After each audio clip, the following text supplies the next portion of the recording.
ఈసారి ముఖ్యంగా Vijayawada west central నియోజకవర్గంలో వరదల ప్రభావం మూలాన ప్రజలు పండగ చేసుకునే వాతావరణానికి ఇంకా రాలేదు. ఏది ఏమైనప్పటికీ కేంద్ర రాష్ట్ర ప్రభుత్వాలు అహర్నిశలు కష్టపడుతూ ఉన్నాయి.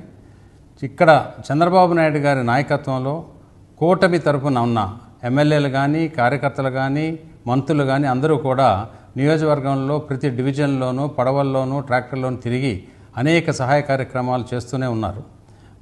భవానీపురంలో ఉన్న ఎన్డీఏ ఆఫీస్ నుండి కూడా మా ఎమ్మెల్యే ఆఫీస్ నుండి ప్రత్యేకంగా శ్రద్ధ పెట్టి అన్ని సహాయ కార్యక్రమాలు చేస్తున్నారు.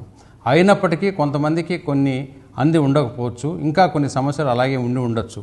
అలాంటివి ఏమైనా ఉంటే ఇమీడియట్గా మీరు భవానీపురంలో ఉన్న ఎన్డీఏ కార్యాలయానికి తెలియపరచండి.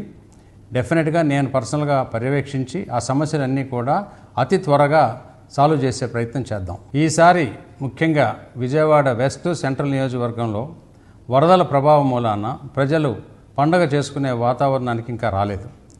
ఏది ఏమైనప్పటికీ కేంద్ర రాష్ట్ర ప్రభుత్వాలు అహర్నిశలు కష్టపడుతూ ఉన్నాయి.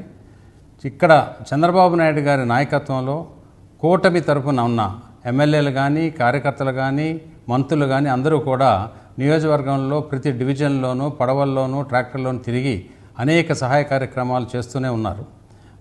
భవానీపురంలో ఉన్న ఎన్డీఏ ఆఫీస్ నుండి కూడా మా ఎమ్మెల్యే ఆఫీస్ నుండి ప్రత్యేకంగా శ్రద్ధ పెట్టి అన్ని సహాయ కార్యక్రమాలు చేస్తున్నారు. అయినప్పటికీ కొంతమందికి కొన్ని అంది ఉండకపోవచ్చు, ఇంకా కొన్ని సమస్యలు అలాగే ఉండొచ్చు. అలాంటివి ఏమైనా ఉంటే ఇమీడియట్గా మీరు భవానీపురంలో ఉన్న ఎన్డీఏ కార్యాలయానికి తెలియపరచండి.